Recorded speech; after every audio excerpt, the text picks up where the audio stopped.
Ты совершила камин-аут. Снызина, мы всегда знали. Люди, которые уехали, они, может быть, даже больше приобрели, чем потеряли. Иммиграция здорового человека. Ты мне напоминаешь меня. Вообще, мне нравится, когда после плечей идет шея, и только потом подбородок. Ой, у меня есть жена. Уехала из белорусского баскетбольного чемпионата, потому что там нечего было ловить. Это было одно из важнейших, вот то, что сделал Лука для меня. Ну, не можешь ты сейчас вернуться в Беларусь. Сейчас жить в Беларуси сложно. Уверена, что я закончила свою карьеру вовремя. Эй, мне еще 39. Мне физически, мне кажется, становится легче, если я поною. Да поверьте мне, я зарабатываю миллиарды на вас, придурков. 500 с чем-то спортсменов погибло сейчас за 3 года войны в Украине. Я прилетела в Минск из Турции, похоронила бабушку, через 2 дня я уже обратно в Турции играла игру. Бывает же, что президент, он просто человек. Я бы не хотела, чтобы меня, как игрока сборной, запомнили, что когда моих болельщиков бьют, я молчу.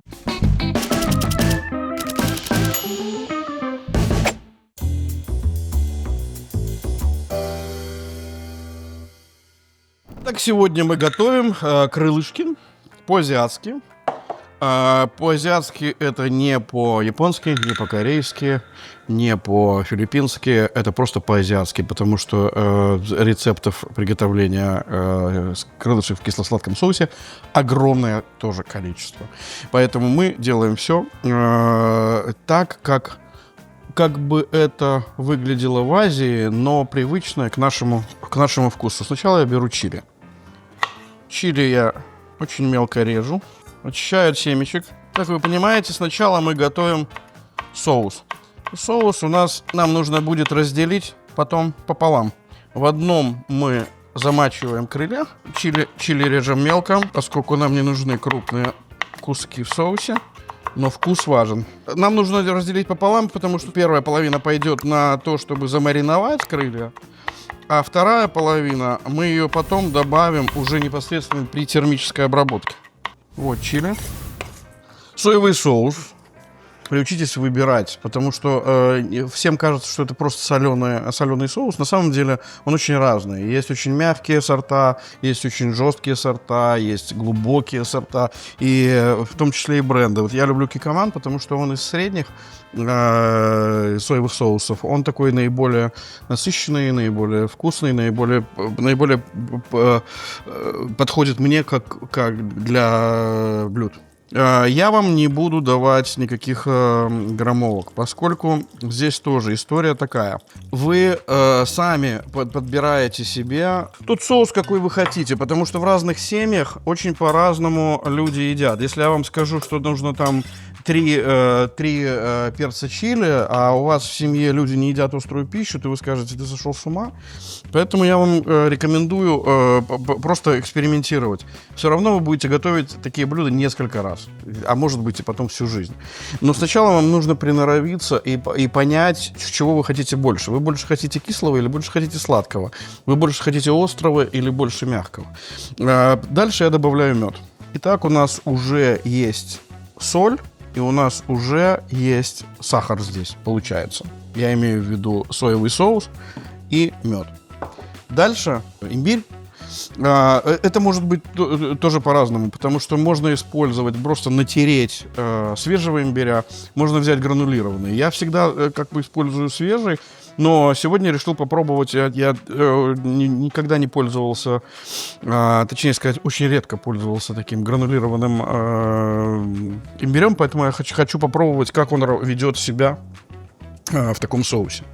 Насколько он дает вот эту имбирную насыщенность.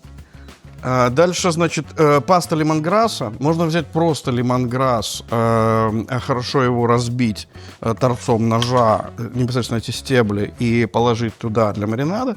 Можно взять пасту. То есть, на самом деле, я не думаю, что сейчас есть проблемы с специями, потому что специи есть практически в любой стране, в любом продовольственной сети. И вот я добавляю лемонграсс. Он дает тоже этот восточный вкус и умами пасту. Нужно понять, что умами это и есть тот самый 5-й вкус. У вас есть сладкое, соленое, горькое, Сладкое, соленое, горькое, кислое. А есть еще вкус умами. У меня он есть в двух видах. У меня есть вот такая умами бомб. Это специя, которая дает вкус. А я еще купил пасту, чтобы попробовать добавить в соус пасту умами. Еще я добавлю кислое. Кислое это у нас будет лайм. Теперь мы это все перемешиваем. Да, можно добавить еще соевого соуса. Не хватает немножко солености. Поскольку, вы понимаете, сахар эту соленость нейтрализует. Вот сейчас все гораздо лучше. Еще добавлю чуть-чуть меда. Это не я. Готов соус для крылышек. Я часть его, половину приблизительно, отливаю в отдельную емкость. И это нам пригодится, когда мы будем их обжаривать. В остальной соус я выкладываю крылышки, топлю, по сути, их в соусе и ставлю в холодильник. Можно поставить на час, можно поставить вечером до утра, можно поставить по-быстрому там на полчаса. В принципе, перед первой обжаркой оно будет уже неплохо.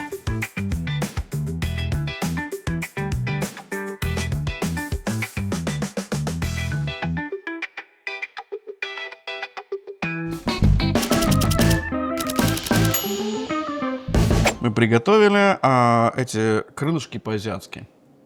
Подаю я их с кимчи, рисом, жареным рисом. И, собственно, все. Да, так вот, сегодня у меня в гостях человек, который мне очень дорог. Человек, которого я долго ждал в этой программе. При том, что в этой программе этот человек уже был. Да, это было в прошлом году. И с тех пор прошло много времени. Прошел год, но за этот год произошло так много событий, что мне захотелось пригласить этого человека сюда, поговорить с ним и обсудить этот очень важный момент того, что произошло с ней за все это время. И сегодня у меня в гостях моя любимая подруга, мой очень дорогой мне человек, Катерина Снытин. Ну что? Коль, потом. Дай поесть. Ничего не понимаю, что так солено? Что именно? Рис. Соевый соус не так уж соленый. Да? Только должно быть? Ты мне скажи, как крылышки. Подожди, не добралась. Уже меня тут мариновали 3 часа. Я не знаю, как съесть крылышки на камеру, чтобы всем было красиво. Согласна. Коля, вкусно. Слава богу. Учитывая твою аллергию, которая выяснилась, что у тебя. Это мой новый камин-аут на твоей программе. У меня аллергия на молочку, на ананас, чеснок и рапсовое масло. Вот. А я хотел делать молочный суп с чесноком и чем? С ананасом. Ну, ты мне запретила. Да. Год назад в этой программе ты совершила камин-аут. Выглядел он как совершенно невинная шалость, но это мне, собственно, и больше всего и нравилось. Скажи мне, что произошло после этого? Не устроили ли тебе обструкцию белорусы в социальных сетях и начали говорить, что ты разрушаешь традиционные семьи и так далее? Нет. Оно реально все получилось настолько просто. Я просто в разговоре с другом сказала... Ну, у нас тогда еще очень смешно получилось, потому что мы с тобой не проговорили, как это будет. И ты меня спрашиваешь, ты знаешь, почему я сделала блинчики с капустой? А я такая, что уже говорить? Потому что это блинчики моей жены. На, вот вам здесь камин-аут. Такое дело, что это любимые блинчики моей жены. Да. И вот я, кстати, ей первую порцию занесу. Он сидит, смеется. Раз это твои любимые блинчики. Бусь, не держи! А я предупреждала, еще одну тарелку? ты тут лучше не сиди. Но на самом деле я потом еще неделю давала интервью по этому поводу. И у меня каждый раз, когда журналист приходил ко мне на интервью, они говорят: ну что, Екатерина, ну написали вам что-то плохое? Я говорю: чуваки, вот специально я каждое утро открываю инсту, смотрю сообщения. У меня не было один непонятное сообщение, я не очень поняла. Человек просто от меня отписался, или я его заблокирую, я уже не помню. Все остальное – это один позитив. Это просто мы за вас рады, мы рады за вашу жену, мы рады за вашу пару, типа хорошей вам семейной жизни и так далее. То есть не было из разряда Сныжина, мы всегда знали, как бы такого не было. И не было никакого хейта. Я думаю, что это офигенная работа людей Это над отличный самими собой. Тест для белорусов на толерантность, да. Мне это очень понравилось. Я подумал, что мы не устроили из этого никакого пафоса. Просто, да, у меня ощущение было, что ты не говорила только потому, что никто тебя не спрашивал раньше. Ну, типа того, да. Катерина Снытина 2 сезона провела в команде London Lions. Это такой главный баскетбольный клуб Великобритании. И привела этот клуб, не одна, конечно, привела, а вместе с тренером Стеллой, вместе с своими подругами по команде. Они привели к беспрецедентной истории, к обладанию Еврокубка этой командой, от которой... У нас, кстати, пару дней назад была годовщина. Да. Год прошел уже. Да. Офигеть. И вот ты еще играешь, мы уже снимаем про тебя кино, и мы тебе предлагаем сделать спектакль и рассказать о себе. Вот когда ты услышала это, в этот день, меня интересует только вот этот день, что ты себе подумала?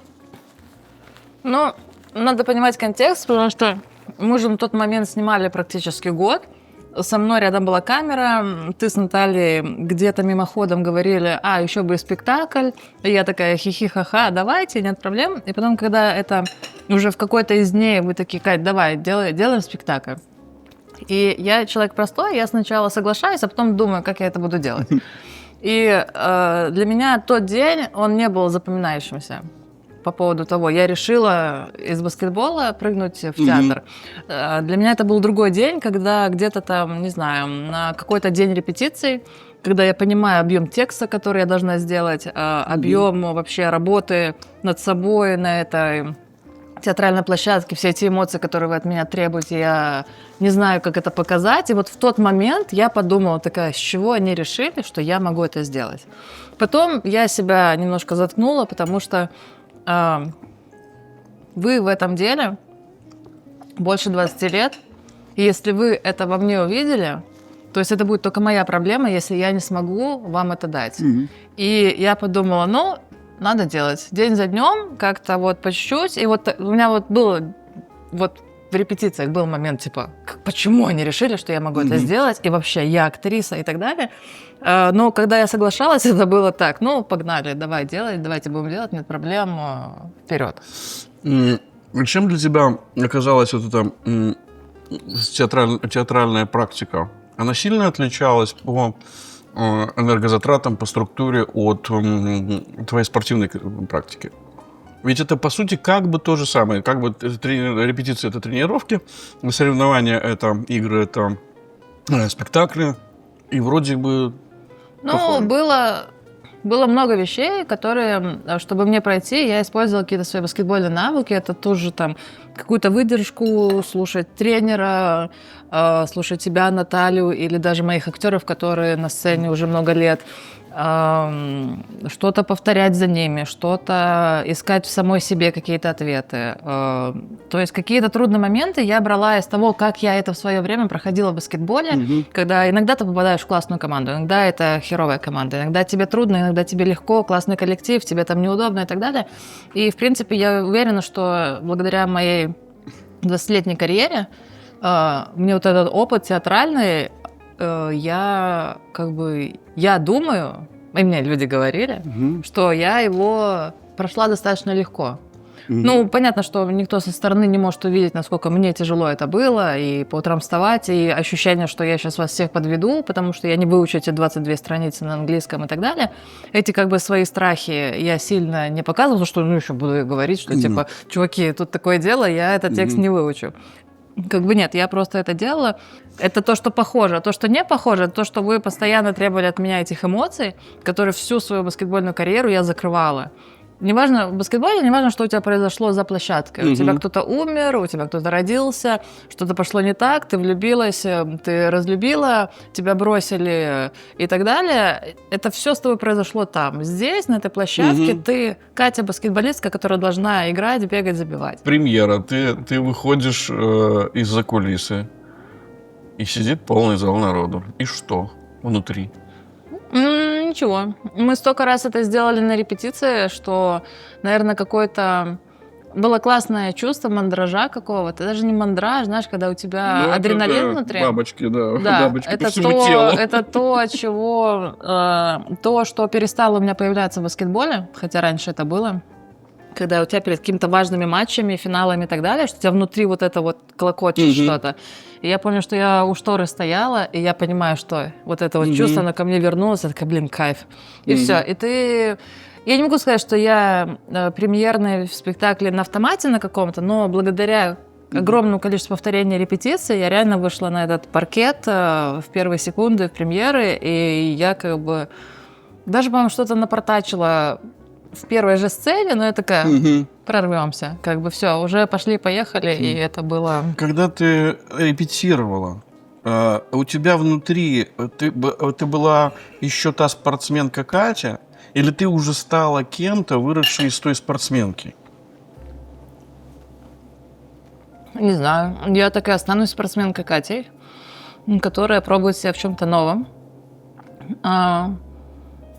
Просто я, когда попадаю в какой-то новый коллектив, и когда я понимаю, что меня хотят чему-то научить, у меня есть такое, что если я чувствую, что я могу, этот человек меня чему-то новому научит, чего я не умею, ну, все, чувак, я твоя.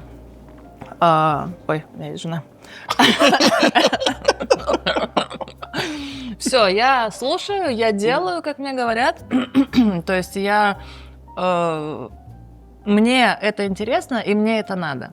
Если бы я почувствовала, что, типа, как бы, то, что вы мне рассказываете, я это все знаю, я даже лучше делаю и так далее. То есть у меня были такие моменты в командах, когда я приезжала. У меня своя была всегда программа подготовки физической. Я приезжаю в новую команду, я всегда даю тренеру по физподготовке одну тренировку. Типа, без проблем, я с вами потренируюсь одну тренировку, мне это подойдет, не подойдет, я с вами или продолжу, или буду весь сезон по своей программе делать. Мне после того, как я нашла своего тренера, мне больше ни один тренер, ни в любой команде, где бы я ни играла, не подходил. Мне было неинтересно, я понимала, что меня этому ничего не научит, и я спокойно придерживалась своей программы. Я могла это делать, потому что я оставалась в офигенной физической форме сама. Я могла это привести себя сама. Но когда я попала к своему первому тренеру по физподготовке, и она мне давала такую программу, которая меня не только физически, но и я в голове понимала, зачем я это делаю, какая мышца работает, что делать, если здесь болит или здесь не работает и так далее. То есть, когда я учусь, как бы я тихонечко, молча, сжав зубы, повторяю, делаю все, что скажут. У тебя получилось, что из большой карьеры спортивной, да, где кубки, где олимпиады, где победы, чемпионка там 4 стран и так далее, ты шагаешь в театр, и тут опять ревью New York Times, 5 звезд Financial Times, то есть это опять такой же уровень. То есть, и вот этот переход, да, и ты же должна как-то представлять, что а куда еще меня может, куда меня может повернуть, куда меня может опять закинуть в следующий раз? Что может произойти со мной? Без понятия. Я в свое время, когда у меня были травмы, и мне все вокруг говорили, типа, после таких там операций не восстанавливаются, как минимум не возвращается на такой же прежний физический уровень, чтобы играть и так далее. Ты с ахиллами? У меня это были загоны, там, мне кажется, это даже была депрессия, что Я думала, что если не баскетбол, чем еще заняться. И до такого состояния себя довела, что такая просто не могла спать, не могла адекватно вообще тренироваться и так далее. Потом я восстановилась, и я как бы такая, все. А мне не надо знать, типа, мне не надо придумывать, чем еще заниматься. И после этого, мне кажется, что я не боялась, но я нервничала из-за вот этого вот момента, когда я закончу с баскетболом, я окажусь в новой жизни в какой-то. Но я в эту новую жизнь пришла с осознанием, что бы со мной случилось, я как-нибудь с этим разберусь. Я не хочу заранее об этом волноваться. И что меня ждет дальше после спектакля и театра, я сейчас не знаю. У меня иногда бывают моменты, я могу со своими близкими друзьями говорить: боже мой, чем мне заняться? Вот ты мне скажи, чем мне заняться? Вот ты скажи, чем заняться? Вот что тебе кажется? И так далее. У меня такие моменты бывают. Это какими-то периодами. Потом я такая забиваю на этом. Снытина, ты с этим разберешься, когда придет время, или тебе просто там вселенная подскажет, куда тебе идти, грубо говоря.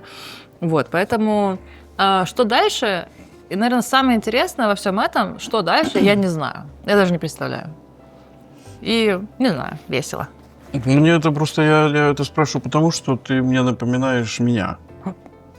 Ну, вот у меня то же самое было. Я всегда не знал, чем я... Мне было все интересно, дофига чего интересно. Мне как-то... И у меня точно так же удавалось все. И получалось, что я был так уверен, что типа, ну, и там все равно будет это круто. То есть, а что? Я понятия не имел. У меня в 30 лет мама мне сказала: ну и кем ты будешь, когда вырастешь? Я сказал: да, не знаю. Пока рано об этом спрашивать, впереди еще много времени. Когда ты репетировала, как Надя относилась к твоей практике? Она тебя поддерживала или критиковала? Ну, это вообще, я пыталась вспомнить хоть что-то, какую-то критику от Нади, я там просто вопросы прочитала.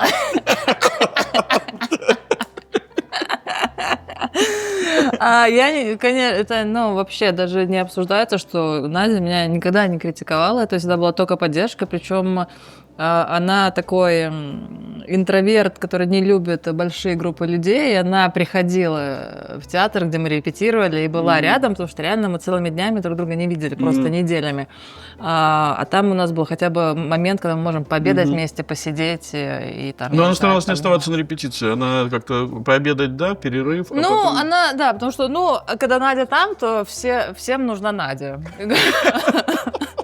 Как бы ее нет, они ей как бы пишут. А когда она там, все как бы считают за своим долгом подойти, что-то пообсуждать, или запрос какой-то. Вот, но это просто какая-то безусловная поддержка, помощь, там что-то даже приготовить, принести. Сколько раз я забывала какие-нибудь шорты, майки для уже спектакля в Нью-Йорке. Хорошо, что там было близко до квартиры, и Надя топ-топ-топ-топ, типа, я скоро буду. Вот, поэтому это офигенно. Твоя общественная миссия, да, то есть ты ее как-то очень дотошно и педантично исполняла, да, то есть ты там занимаешься политзаключенными, проблемами политзаключенных, ты там с Андреем Гнетом пыталась бы максимально его вытащить оттуда, ты играешь с представителями диаспор, там, то в баскетбол, теперь уже даже и в бадминтон, там, и так далее. То есть ты пытаешься все время как-то будоражить белорусов. Вот твоя миссия общественная, она вообще трансформируется как-то, она меняется, или ты все-таки остаешься в этом каком-то таком полуспортивном русле движения? Слушай, я думаю, она трансформировалась за последние 2 года. Да, и этот человек произнес 22 страницы текста на английском. Оно трансформировалось, потому что я никогда не понимала, как волонтеры могут на продолжительном периоде времени что-то делать. Это про животных мы говорим, или про людей, неважно про что. И нету финальной какой-то точки. Да? Когда ты помог, ты молодец, ты помог, но завтра будет еще 10, и им надо будет и так далее. И меня в какой-то момент, я в этом плане немного перегорела, потому что я не понимала, что я еще могу сделать. И мне казалось, то, что я делаю сейчас, так как я это делала предыдущие пару лет, оно уже так не работает. И вот у меня был период как раз, что я не знала вообще, как продолжать помогать и так далее. и у меня вот был запрос в космос, что мне надо... Я хочу рассказывать о проблеме Беларуси большему количеству иностранцев, то есть не белорусам, потому что белорусы и так знают, а в мир. И вот как раз появился театр со спектаклем, у меня появилась эта возможность иностранцам рассказывать о том, что происходит на стране. И сейчас а все остальное сейчас это тоже на какой-то паузе, потому что я сейчас не вписываюсь ни в какие, стараюсь не вписываться ни в какие проекты, только если там меня, грубо говоря, мои друзья просят. Да, я собираю белорусов здесь, в Лондоне, каждые 2 недели мы стараемся просто собираться, играть в баскет, потому что я их обожаю, грубо говоря. Я обожаю этих людей, мы познакомились, они меня поддерживали пару лет в Лондоне. Абсолютно взаимно. Я не забуду никогда на матчах Лондон Лайонс белорусский сектор.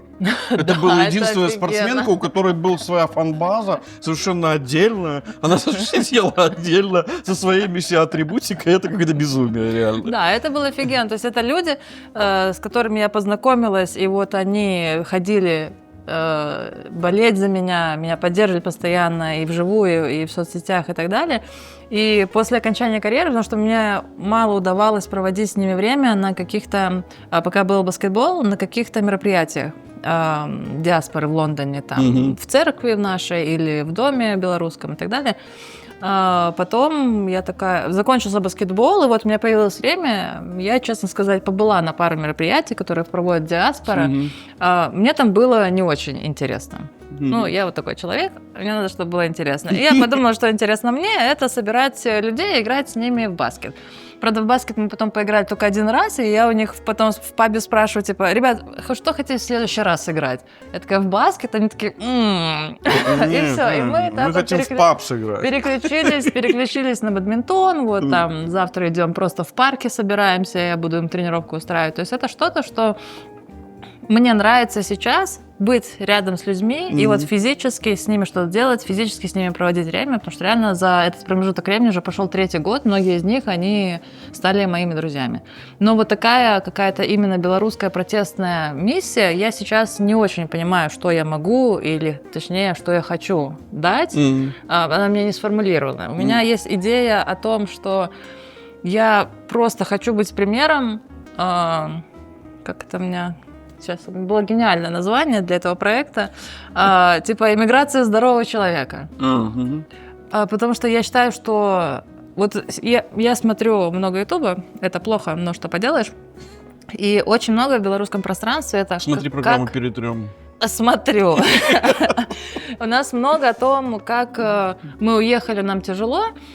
Те, кто остались, нас не понимают, а мы их не понимаем и так далее. И я на это все смотрю, и я не понимаю, в чем проблема, потому что меня как будто бы вся моя жизнь готовила меня к эмиграции, потому что я 18 лет уехала из белорусского баскетбольного чемпионата, потому что там нечего было ловить.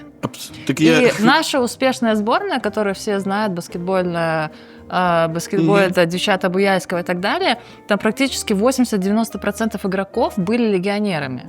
Чтобы быть легионером в другой стране, тебе надо быть как минимум сильнее местных девчонок и как максимум на таком же или выше уровне других легионеров. И это то, что сейчас с нами происходит. Мы сейчас все легионеры. Вот смотри, на самом деле, ты говоришь, я отзвук свой нахожу, да?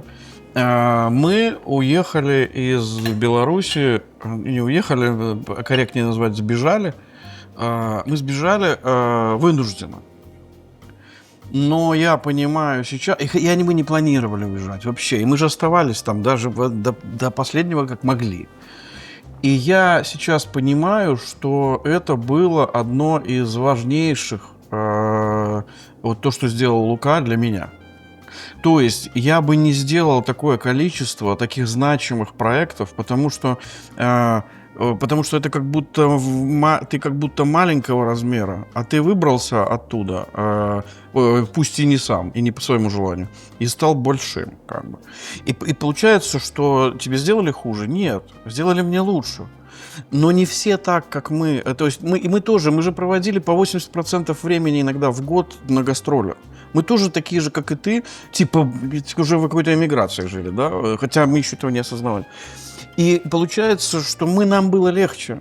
А вот тем, кто вынужден был уехать, но он дальше Египта не летал никогда, и один раз в Турцию, то блин, ему тяжело осознать. И поэтому вот эта виктимизация, которая все время давит белорусов.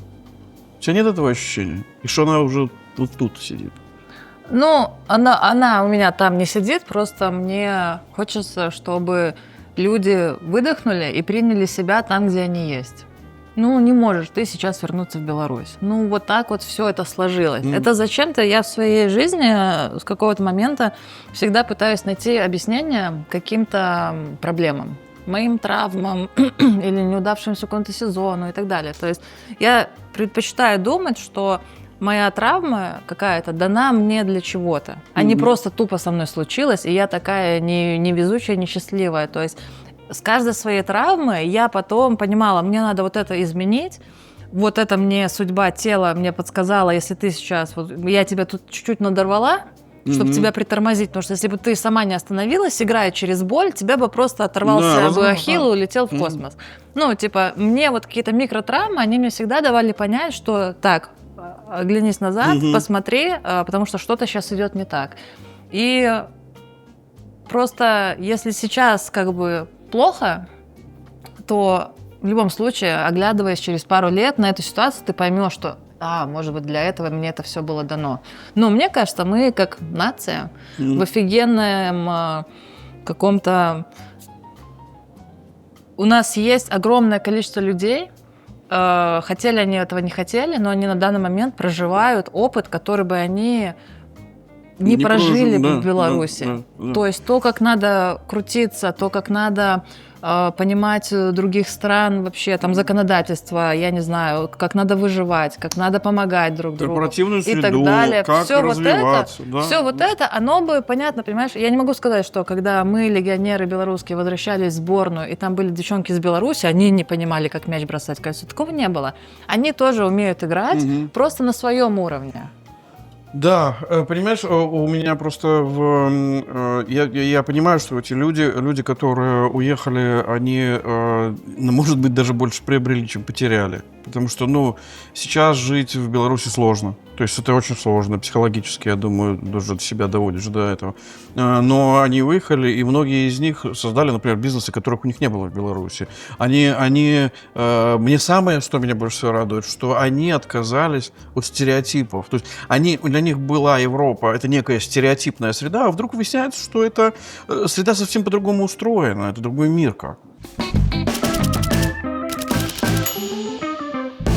Физическая форма. Смотри, ты играешь. Да капец. Не надо мне этого. Не надо мне, пожалуйста. Ты играешь, и вынужден держать себя в форме. У тебя постоянные занятия, ты на диете, я помню, как ты себя там истязала диетой. То нельзя, это нельзя, тут я не выпью, это не съем. Потом ты такая... Я помню, как ты сказала, типа...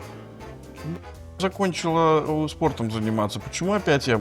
диете, занимаюсь спортивной формой. Благодаря театру. Да, почему это что, опять, то есть будет? Опять. И вот сейчас у тебя пауза там до гастролей там в Люксембурге там месяца 3, и ты можешь расслабиться, а ты не расслабляешься. Что, это все навсегда? То есть ты всегда будешь так заниматься собой? Ты всегда будешь в этой форме? Потому что я тебе скажу, что я видел и знаком со многими спортсменами, которые ушли из большого спорта и превратились вот в катки такие, реально в баклажанов, которые, набрали вес за первый месяц. Ну, вообще, мне нравится, когда после плечей идет шея, и только потом подбородок. Это во-первых. Во-вторых... Ты не на меня намекаешь? Нет.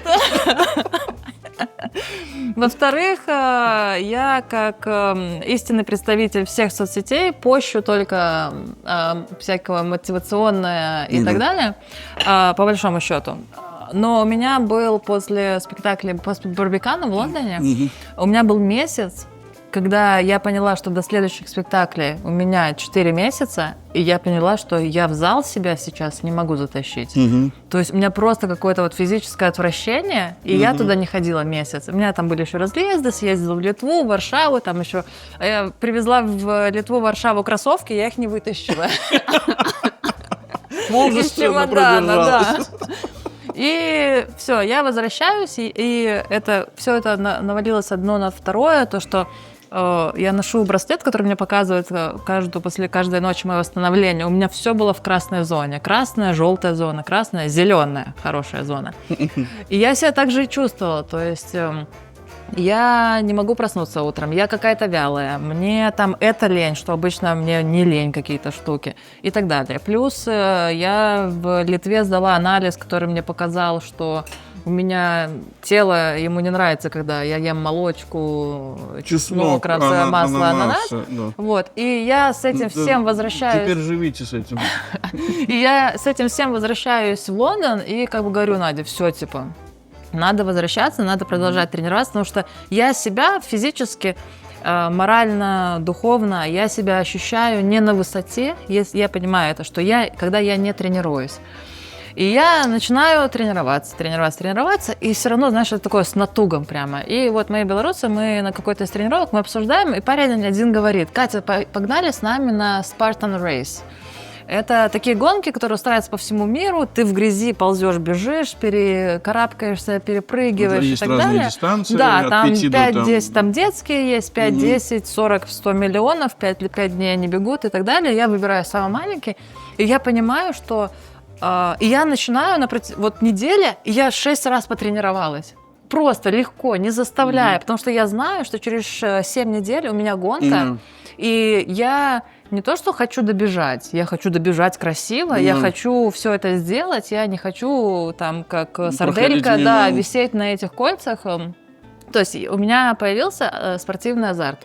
И я понимаю, оглядываясь назад, что мне вот это надо. Не то, что там красивое тело, там пресс или еще что-то. Нет, мне нужна какая-то цель. Вот 6-7 недель, там 2,5 месяца, 3 месяца. Мне это комфортно в голове, мне комфортно держать эту цель, потому что если ставить через год гонка, то я сегодня никуда не пойду. У тебя нету ностальгии по девчонкам, партнершам, по игре, по чемпионату? Я, наверное, умудряюсь сейчас каждый раз все равно быть в каком-то коллективе.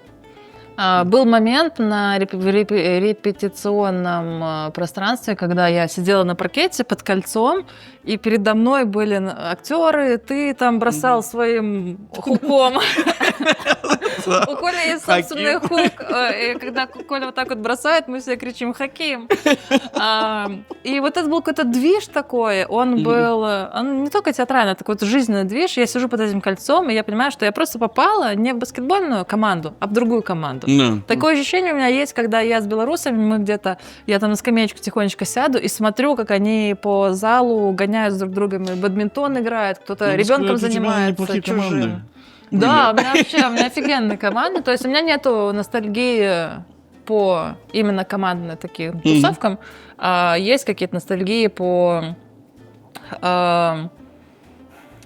Что-то в этом есть, когда ты приходишь в новый коллектив, и ты знаешь, что ты там найдешь друзей. То есть я понимаю, что я это могу находить тоже в следующих командах, но какая-то что-то, это все равно чуть-чуть не то. Я понимаю, когда вы... Вот, еще, может быть, в театре это можно прочувствовать, потому что вы все вместе репетируете, вы все вместе там вздыхаете и так далее. Но когда ты баскетбольная, ты приезжаешь в чужой город. Эти девчонки тоже первый раз тут находятся. Вам вместе тяжело, вы вместе плачете, вы вместе смеетесь, вы вместе празднуете, вы вместе тихо сидите в раздевалке после проигрыша и так далее. То есть вот это все равно какой-то вайб, он отличается от того, что просто вписаться в коллектив, и ты поработал и ушел домой. А мы как бы, получается, что мы по 9 месяцев живем друг с другом вместе, и это вот, да, вот такое... я на себе ощутил. Я очень хотел, когда спектакль делался, я прямо вот закрывал глаза и мечтал, как я сижу дома и пишу пьесу. И пишу книгу, и пишу пьесы. И прямо мне это так хотелось, вот просто закрыть, чтобы никого не было, ни с кем не разговаривать, просто сидеть и писать. И вот я сейчас... Последние месяцы я сижу дома и пишу книгу, пьесы. То есть я счастлив? Да, я счастлив. Но как только я закрываю глаза, я вижу репетиционную площадку или сцену, где все готовится к спектаклю. И у меня это такой начинается такой холодок. И я понимаю, что это такая же зараза. То есть ты хочешь вот этих... Я хочу взять какие-то пистоны, которые мне Коля покупал, и бросить под ноги Роме, да, его испугав. Это... То есть, потому что я в этот момент, это будет вот самый лучший момент перед спектаклем. Когда, блядь, он испугается, начнет за мной гоняться, мы поржем, а потом все выйдут на сцену и дадут такого чаду, что, блин, зрители там сойдут с ума. Я так понимаю, что это такая адреналиновая бомба, которая не отпускает все равно. Она отпускает, но не как-то... Я не могу сказать, что я каждый день с этим, боже мой, вот бы попасть еще. У меня нету ни малейшего, я полностью на 100% уверена, что я закончила свою карьеру вовремя. Абсолютно. Если бы я закончила на год раньше, я бы сожалела о чем-то. Да. Если бы я продолжила еще один год... Ты бы недополучила Еврокубок. Да, я бы такая, боже мой, зачем я здесь осталась? Да, мне уже 40.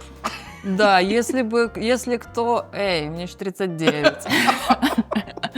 Если как бы желать людям заканчивать карьеру, как закончить карьеру, все что угодно, но вовремя. Вот у меня нет вообще ни секунды сожаления, что я закончила баскетболом. То есть считаю, что Роналду засиделся, да?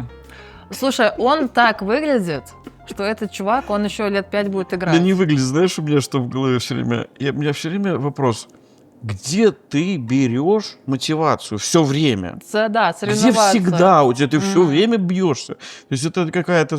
Ну ладно, о другом. Не, круто. Когда у London Lions распалась уже ваша команда, еще не был назначен тренер, и ты помогла клубу, позанималась с этими девчонками молодыми, как бы потренировала их, что-то объяснила, наверное, из жизни баскетбольной. У тебя не было такого ощущения, что, может, все-таки попробовать реализоваться в тренерской карьере? Я купила свисток, потому что я после первой же тренировки поняла, почему наши тренера всегда на нас орали, свистели в свисток. Я же только что объяснила, почему ты делаешь не так? Как ты тупая. Это? Как это вообще возможно? Но я поняла, что я тренировала девчонок, сколько получилось, наверное, 4 или 5 недель. И я поняла, что я потом опять оказалась в каком-то баскетбольном расписании. То есть даже это при том, что девчонка тренировалась только 2 раза в неделю со мной. И там третий день, там суббота или воскресенье была игра. Как бы я иногда смотрела, иногда нет, если была дома или на выезде, в зависимости от этого. И я поняла, что я оказалась опять все равно, даже с таким графиком, в каком-то баскетбольном расписании, потому что у меня тренировка заканчивается, и я потом ночью или утром, или на следующий день я начинаю думать, а вот ей надо вот это дать, а это и вот это. И я такая... Они же, причем, это же штука такая, пройдет год, они разъедутся в Коньяспор, там, Париж, Бордо, а ты, придут новые девочки, и ты будешь про это же думать, надо это и это, а это, но это будет все то же самое. Да? Ну, теоретически да. И вот... Мне повезло, потому что команда, они искали главного тренера долго, никак не могли подписать. И поэтому до его подписания у меня там еще было место. Но когда у меня в голове закралась идея, что я не хочу, это слишком много баскетбола в моей жизни опять, клуб сказал, мы подписали тренера. Я сказала, это супер. Я его нагадала вам. Супер, молодцы. Я со спокойной душой как бы девчонкам сказала, девчонки, классно было с вами поработать, спасибо за этот опыт. Если говорить про игру, то ты доиграла. Ты прям вот как будто это в какой-то книжке написали. То есть, типа, вот и в конце... И получила она в конце свой главный приз и ушла. То есть, такое, зашибись. То есть все такие мучаются, кто угадал, не угадал, доиграл, не доиграл, а тут такая доиграла, получила, ушла и сразу же получила еще и театральное ревью. То есть писали про нее спортивные корреспонденты, а теперь про нее пишут театральные критики. Ну, то есть, думаю, все как-то срабатывает. Это на самом деле очень сильно мотивирует. И мне кажется, что вот ту мотивацию, которую ты даешь, она очень конструктивна, и она подкреплена такими очень четкими фактами. Это не просто коуч, который вышел и говорит, да поверьте мне, я зарабатываю миллиарды на вас, придурках, а вы нет. То есть вот, а у тебя, получается, все подтверждено. Так? Да. Это же зашибись. Согласна.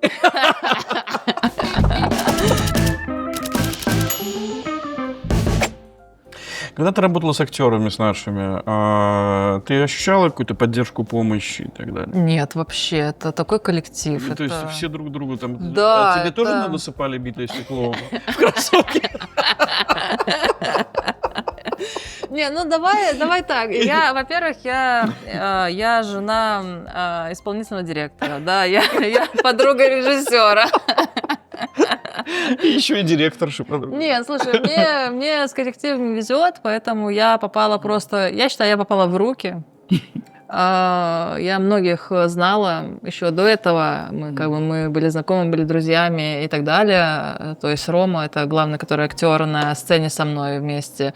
Он просто такой. То есть если тебе в какой-то момент жизни тебе нужно, чтобы у тебя был театральный партнер с тобой на сцене, который тебе поможет, подстрахует, подскажет и так далее, то вот это как бы идеальнее, чем Рома, я не могу себе представить. У меня опыта, конечно, нету, но я себе так представляю, и это, конечно, офигенно. Я уверена, что и это их огромная заслуга, что я в какой-то момент не легла на паркет, знаешь, и не расплакалась, потому что я всегда ощущала их поддержку, и даже если ты там давал какие-то комментарии или Наталья, и я такая, у меня просто руки опускаются иногда, потому что мне казалось, я так охеренно сделала, а у вас 30 пометок, почему это не так, то мне моя команда, они мне хорошо, то есть, типа, это никуда не девается, вот эта командная поддержка, что в баскетболе мне всегда везло, я всегда находила своих людей в команде, что сейчас в театре тоже, я просто попала к офигенным людям. Когда вы снимали постер, Коля с Дашей с тобой снимали, вы там лазили по крышам, где-то там по каким-то лужам, по какому-то аду, и ты сказала фразу, что наконец-то я попала в дурную компанию. Да, так я... Что это за драйв вообще был? Слушай, мы снимали в Варшаве, во-первых, мы снимали сначала на каких-то железнодорожных путях, причем это не заброшенные, там это железная дорога, там люди в Познань едут. Вот, и надо было влево-вправо палить постоянно, чтобы нас не сбил поезд. И потом мы забрались, как это, теплотрасса называется, наверное, над дорогой, трубы, когда сверху ведут. Причем там подсаживали друг друга, чтобы туда залезть. И я просто... Это такой вайб был, который... У меня, наверное, я такой вайб испытывала в детстве в классе 3, когда мы на Алтайской там по болотам ползали, тоже по каким-то трубам и так далее, когда ты как бы вот ты свалишься, а потом мама даст тебе нагонять дома. У меня вот такой же вайб был вот с этими ребятами, знаешь, там еще Даша эту сигаретку прикурит. Коля всегда, даже такая, да, Даша всегда на стреме, Коля всегда на расслабоне, да нормально, ТРФ, Даша, солнце садится, нормально. Так что да, было классно. Но это была не вся команда. У тебя была там история такая. С тобой занимался никто иной, как Майкл Аттенборо. Майкл Аттенборо такая икона британского театра. Человек, который возглавлял Royal Shakespeare Company, театр Алмейда. То есть это человек, калибр которого запредельный. Пенни Дуэр. Это, на минуточку, учительница Мэрил Стрип по сценической речи, да? Хавьер. Это совершенно человек, который обладатель всех Оливеров во всех сферах хореографии, да. Вот эти люди, ты понимала их калибр, ты понимала, что они от тебя хотят и как вы идете по этому? Я калибр не понимала, потому что это вот, если бы ты мне вот это все сказал до того, как я бы с ними работала, то мне бы это ни о чем не сказала. То есть я еще не знала, что я не умею говорить на английском. Я не знала, что я не умею двигаться по баскетбольной площадке. Мне Хавьер объяснил. То есть такие вещи, которые это просто суперспециалисты в своем деле. Я потом уже задним числом, или сейчас там с Пенни, или с Хавьером, когда после перерыва, после Нью-Йорка мы перед Лондоном работали, я уже прямо соскучилась по ним, потому что давайте. А у меня тоже какой-то азарт, потому что я хотела сделать это лучше, чем в Нью-Йорке. Давайте подправим Хавьера, а вот это что мы тут, давай что-то еще. Пенни, а вот это я правильно говорю, неправильно. То есть это какой-то... Я понимаю их, сколько они на этом поприще, и сколькому я вообще могу у них научиться. И это было для меня просто... Это офигенно. Ну, конечно, Майкл не появился у нас, но... А как тебе в жизни Стивен Фрай? Ой, это вообще, это что-то с чем-то. Такое тоже... Вот что-то вот в них есть, в британцах. Они такие на расслабоне. Он может говорить про геноцид в Африке, вот, но при этом ты какое-то тепло от человека ощущаешь. Я даже не знаю, как это объяснить. Мне, к сожалению, у нас был только, получается, один ужин, и вот совместно это панель разговорная, где мы были вместе. Ну, вот это тоже все равно хоть... кстати, вспомнила. Он посмотрел спектакль здесь, в Лондоне, и он потом ко мне Он такой... был в восторге. Он ко мне такой, он же такой, вот такой, и я такая... И он ко мне подходит, и он такой, вообще, если хоть что-то надо, пиши, звони, вообще, типа, ты такая молодец. Я просто стою, и я такая, Стивен Фрай. Ну, у меня за этот год у меня было очень много моментов, когда я останавливалась, и я такая, у меня что, типа в Нью-Йорке на сцене? Или там, я по Барбикану ходила, я в Барбикане. Ну, типа, у меня не складывалась картинка, что я с Нетина, и это Барбикан с его историей, и я там играю. Я не знаю, я рассказывала или нет, мы с Надей потом купили себе билеты на кино в Барбикане через 2 дня, наверное. И не было с моим лицом, не было еще программы, когда мы выступали. Они его сделали только там вот следующий этот сезон. И я пошла, взяла эту программку, увидела себя там на этой странице. Первое, уже никого нету из команды. Ну, повыпендриваться не перед кем. И все, я взяла эту программку, идем с Надей в кино, и на входе парень и девчонка проверяют билеты, а у меня был рюкзак. И мне говорят, типа, с рюкзаками нельзя. А у нас еще бейджи были барбиканские. С рюкзаками нельзя.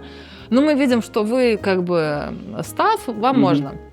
Я говорю, ну как став? И такая, типа, небрежно на нужной странице, вот так вот около лица, вот так. Они, конечно, молодцы, они поддержали мой этот большой, да? Ну как? Ну, то есть это, быть вписанной в историю Барбикана, ну, это все, типа. У меня иногда просто крыша едет. Что ты когда играла, ты говорила, что когда ты играла еще, ты постоянно блокировала вот этот шум в голове зрителя, аудитории, да? А здесь наоборот. Здесь же тебе пришлось их слышать и с ними общаться, да? Вот эта разница, она у тебя внутри срабатывала? Ну, когда я сначала это не принимала, как мне кажется. Потом, когда я это приняла, ну, точнее, может быть, когда Наталья это мне повторила 200 раз, тогда я это осознала. Просто потому что все-таки баскетбол в этом плане отличается от театра, потому что я иду играть в баскетбол, а вы на меня смотрите. И ничего от вас, как бы... Мне ваша помощь, как бы, да, понятно, что когда болельщики за тебя болеют или против тебя, это тебе дает какую-то энергию, ну, как бы мы тут немножко под вес по разные стороны. В театре это совершенно по-другому, и я очень долго этого не хотела, как бы... Ну, то есть это надо было для меня дополнительное усилие, чтобы... После того, как там ты играешь в Китае, против тебя болеет 10 тысяч зал, ты от этого спокойно закрываешься и играешь. До тебе вот это вот сидит 300 человек, и тебе надо чуть ли не каждого понять, услышать, что они думают, как они дышат с тобой или не с тобой. Ты где-то... Ну, иногда и зарядиться от них. Да, ты где-то там не дорабатываешь, или просто посмотреть. Ну, мне очень понравилось в Лондоне. Зал был меньше и ближе к площадке. И каждый раз, когда я выходила в первой сцене на площадку, я всегда видела кого-то из своих. И вот это сразу вот эта секунда, когда я сейчас тебе кое-что расскажу. Мы, возможно, долго знакомы, но ты и половины не знаешь обо мне. Сейчас, типа, я тебе расскажу. И вот это вот мне помогало. Почему мне кажется, что в Лондоне я лучше сыграла, потому что... Да. Ну, понятно, что был опыт тот. Нью-Йоркский, 17 шоу, это понятно, это никуда не Это девается. заметили все, потому что в тебе появилось вот это управление залом. То есть ты уже могла шутить с ними как просто так. То есть просто потому, что хорошее настроение, и вот вам шутка, да. То есть как бы это уже происходило просто непроизвольно. То есть это значит, что уже контакт с аудиторией другого уровня. Но это уже у тебя и не пропадет. Это то, что набрано. Как бы. Это на самом деле... Потому что была в Нью-Йорке сделана очень большая работа. Я помню, как моему папе у него, представь, когда он работал, было тогда правило, что человек может выходить на пенсию по выслуге лет, через 20 лет. Вот у него 20... Ну, только если ты солист-вокалист. Не если ты не в хоре, не в ансамбле, а если ты солист-вокалист. Он был солистом-вокалистом в детстве. Он мог выйти на пенсию в 39 лет. И вот я не знал человека, который бы не сказал ему: так а с чего вдруг? С чего в 39? Мне до 65 работать, а ты в 39. Это что такое, да? То есть, а что ты такого делаешь? Да? То есть, это все говорили. А ты же просто поешь. Как бы. И я только понял, что актером, то есть, вот эта работа такая. Мне интересно, ты это прочувствовала, вот этот весь кошмар еще? Ты хотел сказать ад? Мне показалось, ты хотел сказать ад. ад. Ну, я помню, что я как-то пришла домой, и я такая просто свалилась на диван, и я такая, у меня так ноги гудят. И Надя такая, ну да, ну понятно. Я говорю, что понятно, я ничего не делала, я просто стояла. Ну, типа, мы там текст разбирали, мы там немножко постояли, и то я говорю, ну, по моим меркам, баскетбольным, спортивным, там не было спринтов, там не было игры 5 на 5, там ничего этого не было. Я говорю, почему я так устала? Потом, как бы, ну, я понимаю, что это в любом случае тебя это выматывает. Но я, может быть, конечно, и не высказывала свое фе во время репетиции, но там Надя, конечно, выслушивала. Но надо же, мне физически, мне кажется, становится легче, если я поною. Вот. И как бы Надя никогда это не принимает на свой счет или еще что-то. Она просто знает, что у меня есть такие моменты, когда я очень устаю, и вот у меня все не то, типа, это не то, мне надо поныть, и потом меня это отпустит. Вот. Поэтому ныть мне хотелось иногда, и я это делала дома. Я знаю, что ты побывала в одном месте историческом, и хотел бы понять, чем оно тебе так запомнилось. Я про Гриффит-обсерваторию. Ну, пока Л.А. не сгорел, очень красивый вид с горы. А что уже говорить? Дорогие зрители, это Коля хочет так вывести меня на новости, разговоре о том, что в Лос-Анджелесе в Гриффит-обсерватории. В обсерватории мы с Надей официально поженились. Причем меня вырубило, это была церемония, мы две жены, и я не знаю, как называется эта работа, когда парень нам все это делал, говорил. Ну да, это тот самый нотариус. Нотариус, государственный нотариус. И вот, когда после его слов... Три гостя. Три гостя. Одна, которая была 50... это все организовывала. Да, то есть, очень скромная церемония. Но когда нотариус сказал, и правом данным мне штатом Калифорния, все, меня... И Надя мне потом говорит, ты помнишь, как он это сказал? Я говорю, меня накрыло какой-то волной, потому что на всех фотках с этой церемонией у меня вот такое лицо. Это был какой-то запредельный уровень счастья. Я не знаю, хотя, ничего не понимаю. Мы сняли эти кольца, которые носим уже год, обменялись и друг на друга надели. Как бы ничего теоретически, физически не произошло. Но это был, конечно, ключевой момент, поэтому, да, мы официально женаты. Вы, как бы, мне кажется, что вы этим поставили точку. Так к чему шли, логично. Вы пришли, поставили точку в том, что нужно делать, чтобы оставаться самим собой. Ну, то есть вы планировали, вы начали себе друг друга называть женой, по-моему, через пару недель знакомства. Не, по-моему, а точно. И в итоге это все завершилось вот так. И это был вообще счастливый день. Я на самом деле такое испытывал какое-то тихое наслаждение. Просто я смотрел, и, конечно, фраза властью данной штатом Калифорния. Всё, всем пока. Снова улетела. Да это даже, слушай, если бы кто-то писал голливудский фильм по моей жизни, но мне бы такое подсунули в этом сценарии, я бы не поверила. Мы все оказались там без страны. Кто-то сам, кто-то просто спасаясь бегством, кто-то остерегаясь чего-то. Все живут в таком в состоянии неуспокоенности. Там. Многие чемоданы не распаковывают, да.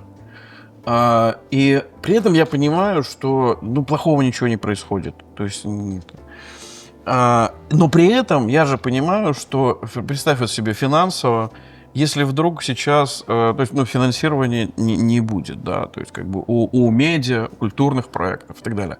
Получается, что про Беларусь, она просто растворится. Растворится. То есть ее получится, что останется только та Беларусь, которая внутри Беларуси, из которой, как правило, не вылетает никакого звука, да. А эти все останутся вне какого-то медийного поля и так далее. То есть Беларусь как бы не станет. Да, ерунда. Слушай, я знаю многих людей из медиа, и я не знаю как, но они эти медиа будут держать на плаву, что бы ни было. Это уже люди, которые прошли 1-2 эмиграции, которые выезжали из Киева оккупированного и так далее, и это их не остановило делать медиа. То есть это что... То есть всегда для меня трудно, почему многие журналисты в каких-то своих медиапроектах, они а вот какие белорусы? Боже мой, да мы никакие и все, всякие. То есть ты не можешь одну нацию запихнуть в какое-то одно определение. Есть люди, которые сдаются, а есть люди, которые не сдаются, а есть люди, которые тихонечко делают свое дело. И мне кажется, что всегда найдутся люди, которые будут продолжать делать медиа или какие-то социальные проекты, или заботиться о политзаключенных, будет у них финансирование легкое или не будет его. Они все равно найдут, как это делать и как рассказывать о своей стране. Мне не нравится выражение, у нас нету страны. У нас нету страны, нет, это... подожди, как ты вначале сказал? Вот сейчас, 2 минуты назад. Нет, я же говорю не про то, что нет... Мы потеряли Беларусь. Если с космоса прилетит астероид и уничтожит Беларусь, тогда мы потеряли Беларусь. Я наоборот на ней что-то сделаем. Что я ее более чем обрел. То есть я более чем обрел Беларусь, потому что у меня на моменте мне казалось, что я ее потерял тогда, да. Сейчас я вообще я вижу, как люди несут в себе Беларусь, потому что носителей стало гораздо больше. Гораздо больше. То есть все уехавшие, каждый носитель, он не хочет уже примыкать, как раньше, к русской диаспоре или к польской диаспоре. Он хочет свое белорусское и так далее. Да, но я тебе говорю, опять же, со стороны легионера с 18 лет, уехавшей из Беларуси, у меня никогда не было мысли в голове, играя где-то в Турции, думать, все, я уже не белорусская. Даже я там проиграла 8 лет, у меня никогда... То есть это сейчас у людей спрашивают, вы так долго живете в Польше, вы так долго живете в Литве. Может быть, их детям, если они не будут над этим работать, будет тяжело воспринимать себя белорусами, этого я не знаю. Я говорю о себе, о нас, которые сейчас во взрослом возрасте уехали. То есть я, получается, с 18 лет до 20 лет я не играла в Беларуси, но я никогда не думала, я не белоруска. Ты играла за сборную. Хорошо, но я не играла за сборную с 21 года. И эти 4 года я никогда не думала, все, сборной у меня нет, значит, я не белоруска больше. Если я буду дольше жить в Англии, я перестану быть белорусской. У меня никогда такого не было. На самом деле я так не считаю, не считаю, что что-то там потеряно. У меня наоборот ощущение, что вот те, кто там пытается сейчас управлять Беларусью, вот эти чуваки без Беларуси. То есть они, потому что, их и мало кто любит, и вообще, не за что там любить. И на самом деле, то, что они владеют Беларусью, пока да, но это вопрос временный. Как вот сейчас кто-то продолжает играть за сборную Беларуси. кто-то продолжает выступать за Беларусь из спортсменов. Как ты сейчас к ним относишься? Что это за... как бы на что похоже это отношение? То есть сочувствие, равнодушие, презрение, там, не знаю. Слушай, у меня в такие активную фазу, там, 20-й, наверное, нет, во мне еще все внутри кричало. Типа, как вы можете играть за сборную, если там вот это... Точнее, не играть за сборную. Я сама потом приехала в 21 году, в феврале еще играла за сборную в Риге, когда мы играли. Но как вы можете молчать, вот это вот во мне типа еще кричало. Но после 21 года, когда я приехала в Ригу, мы играли квалификацию к чемпионату Европы, я была еще капитаном команды, и я встретила свою команду там, в этих условиях, и я после того, как мы 2 недели провели вместе на этой квалификации, я, пообщавшись с ними, я уже больше ни о чем не жалела. Типа, все, я ухожу, я не хочу быть в таком коллективе, который, когда я знаю, что тебе хочется что-то сказать, ты молчишь, мне не хочется быть рядом с вами, мне неприятно, и я спокойно, со спокойной душой отсюда ухожу. Отыграла как надо было, они прошли дальше в квалификацию, я закончила с национальной командой. И после этого меня закрыло по эмоциям, по ним, потому что это их жизнь, это их выбор. Я бы не хотела, чтобы меня, как игрока сборной, запомнили вот в такой позиции, что когда моих болельщиков бьют, я молчу. Поэтому я выбрала другой вариант. Я говорила против этого, я пыталась этому сопротивляться. Но слишком каких-то эмоций по этому поводу, что они сейчас играют за сборную или там, ну как играют? Ты играешь за 3 года, играешь я не случайно со сборной России 5 раз. Про равнодушие, потому что у меня появилось вот это равнодушие отношение к таким людям. Просто не... И я могу сказать, что, наверное, это хуже, чем то, что было там мой яркий негатив, да, потому что тогда я демонстрировал свое неравнодушие к этим людям. А теперь мне пофиг. То есть, и там, когда говорят, там, может быть, все-таки у них ведь ломаются карьеры, может быть, допустить их соревнованиям, это самое, да пофиг. Ну, просто неинтересно. И я не знаю, что я не могу никак в голове отстроить, это хорошо, плохо, правильно, неправильно, никаких категорий нет. Просто такой, типа, ровно. Ну, знаешь, наверное, по поводу допускать, не допускать, это все равно где-то недавно видела цифру, 500 с чем-то спортсменов погибло сейчас за 3 года войны в Украине. Как бы для меня это все равно. Если есть возможность не допускать, ну, конечно, то я бы не допускала до последнего, конечно. Ты дружишь со Светланой Тихановской. Как со временем ты воспринимаешь ее? Поменялось твое отношение к ней или нет? Ну, я перестала называть ее на «вы». Слава богу, я и не называл. Потому что она сказала, причем меня все почему-то называют Снытиной, и она тоже. И она говорит: Снытина, знаешь, ты меня когда на «вы» называешь, мне кажется, что мы не дружим. И это заставило меня перейти на «ты». Она меня тоже называет Халезин. Господин Халезин. Я ее говорю, называю мой президент. И это всегда со стороны выглядит очень странно. Потому что люди такие, ну, наша игра такая, я так, как бы говорю, ну, что мой президент там, это она такая, господин Халезин, знаешь что-то? И люди такие, не понимают, что за отношения такие, как бы. И у меня все время в голове думаю, а ведь вот бывает же, что президент, он просто человек. Да. Ведь бывает, то есть и могло бы быть, да, то есть как бы и могло бы быть в смысле дальше по-другому. Слушай, не помню, в какой-то программе меня и, по-моему, Чалова назвали фан-клубом Светланы. Да, мне тоже кидают эти упреки. Я с этим... Ну, я не считаю это упреком, я считаю это комплиментом. Спасибо, что заметили. Да, я Светлану обожаю. Я Светланой восхищаюсь, потому что, имея мужа в тюрьме, 2 детей несовершеннолетних, она продолжает делать то, что от нее требуется.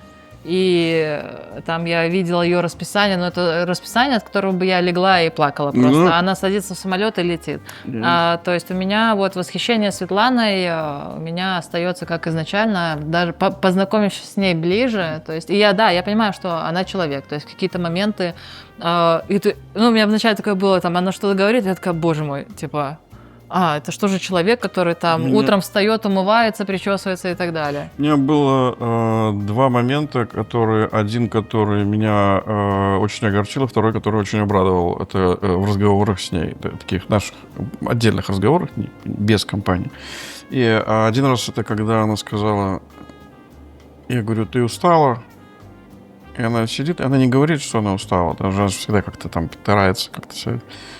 Она говорит, а ты знаешь, я ведь даже не могу зайти в магазин и купить себе белье. Ну, потому что, блядь, это охрана, то есть, а она не хочет нагружать людей этим говном. И меня что-то это так расстроило, я думаю, странно, то есть, человеку обрезали его приватную жизнь, да, то есть, даже не обрезали, а обрезалась приватная жизнь. Ну, так получилось, блин. И это тяжело, я представляю, насколько это тяжело, да. А второе меня порадовало, когда она так мне тихо, мы там сидели в общей компании, потом расставались, и она мне тихонько говорит, я начала боксом заниматься. Я думаю, вот слава богу, вот это было самое радостное, потому что, говорю, наконец-то она может кому-то просто навешать, без всяких игр, да, то есть, это я тебе как член фан-клуба, члену фан-клуба. Да, она как-то прислала фотографию, и там она так фотка, и фотка дороги, и ее лицо, и она говорит, кайф, типа, я иду. И ты думаешь, ты обычный человек, и ты думаешь, типа, молодец. А потом ты понимаешь, что это Светлана, и, скорее всего, сзади идут еще 2 охранника, конечно. Но спереди ее радует то, что когда она идет по дороге, перед ней ей охранники спинами не закрывают вид. Она в таком графике, у нее такая работа, что она вот таким вещам сейчас радуется. Поэтому, я надеюсь, что у меня будет получаться, я когда приезжаю в Вильнюс, я всегда стараюсь с ней встречаться, что-то делать ей, куда-то ее приглашать, собирать друзей вокруг нее, чтобы она могла просто скинуть свои туфли, ноги закинуть на диван и сидеть с нами болтать. То есть, мне кажется, вот это маленькая такая еще одна моя миссия, как я считаю, что я помогаю протесту. Это спасение психики, спасение психики лидеров. Не обязательно заботиться о 1000 людей, можно постараться позаботиться об одном человеке. Порекомендуй белорусам, как себя сейчас держать в форме, когда очень хочется блинов с мочанкой. Во-первых, поставьте себе цель и идите к ней.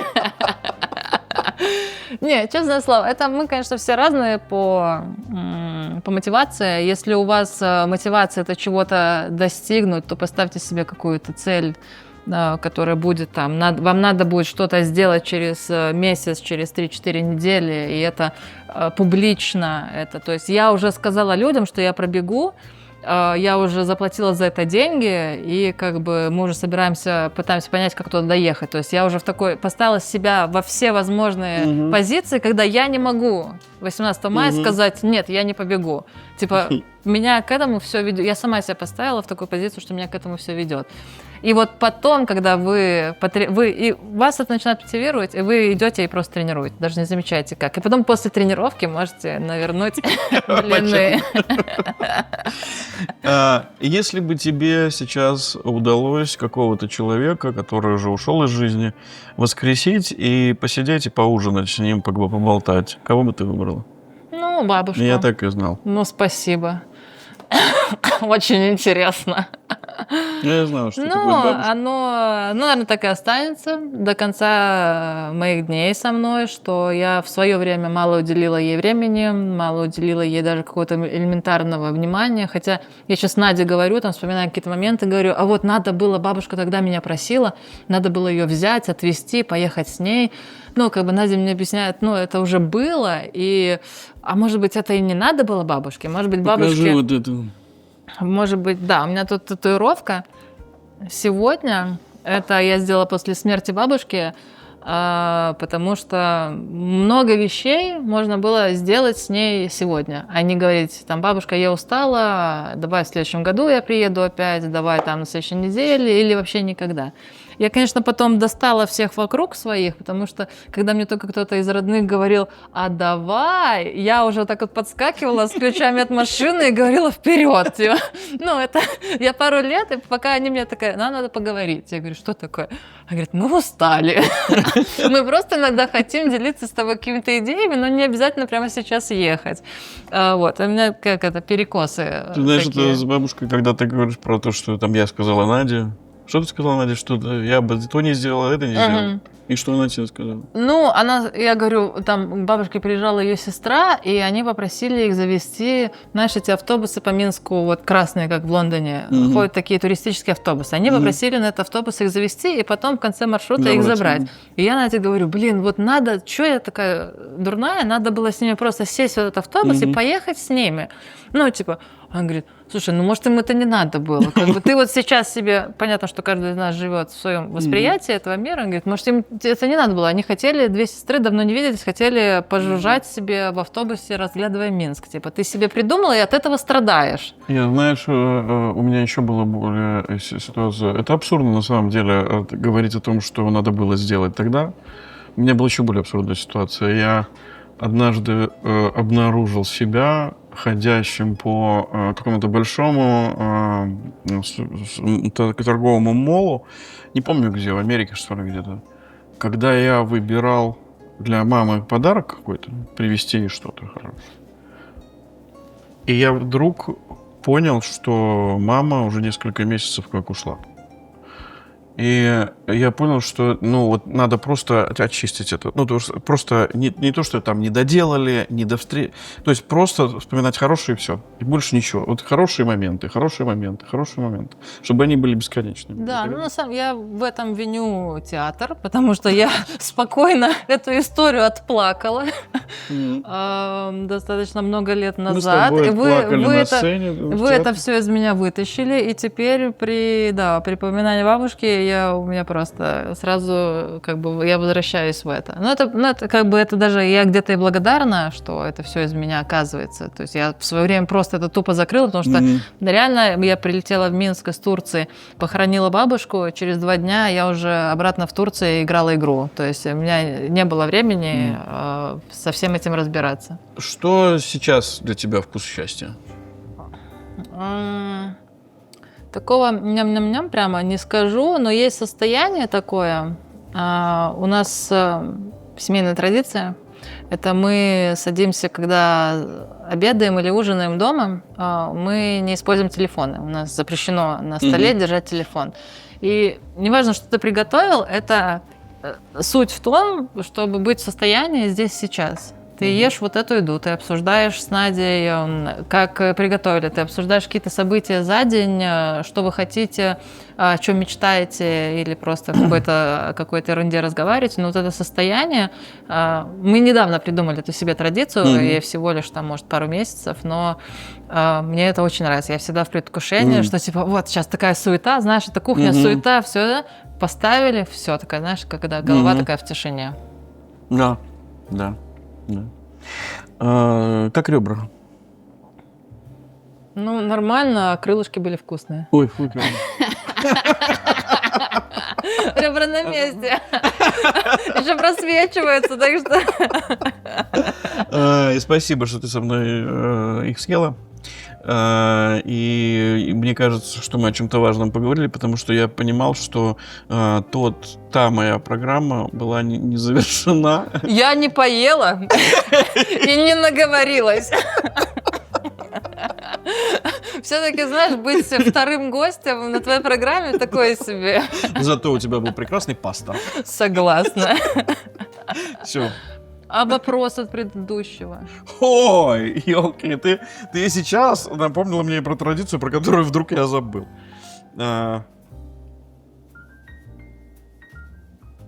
Сама читай.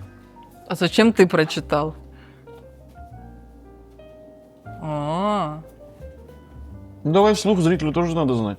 Вы не поняли? Как и что нужно для того, чтобы выбрать свою мечту? Ничего. Я на то и мечта, чтобы она тебя, наверное, выбирала. То есть я предпочитаю... У меня есть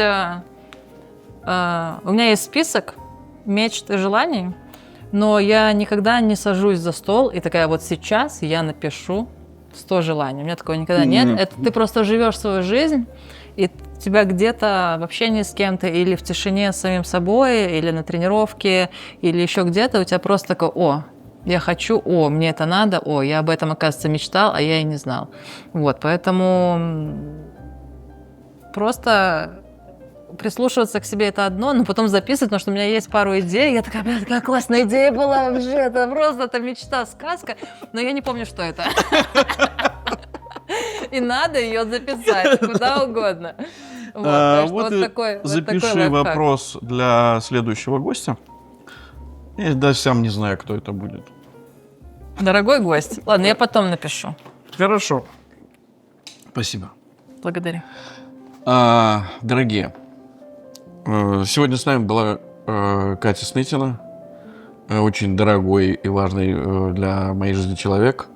Человек, который умеет вдохновлять, человек, который умеет любить, человек, который умеет быть преданным, честным и очень принципиальным. Поэтому я очень рад, что мы с ней договорили тот разговор из прошлой программы, вы ее можете посмотреть, который мы не договорили тогда. И если вдруг вам станет скучно и захочется меня увидеть, то я здесь, на кухне, что-то для вас готовлю. Я готовлю для вас не только еду, но и готовлю встречу с теми гостями, которые вам будут чудовищно приятны, и из которых вы получите тот заряд оптимизма и тот заряд хорошего настроения, которое они дарят. Поэтому приходите на кухню. А если сегодня вы еще не ужинали, то приготовьте что-нибудь в кухне из наших рецептов и сядьте за стол, уберите мобильные телефоны и поешьте вместе со своими близкими. Приятного аппетита, я вас обнимаю. Ой, какой!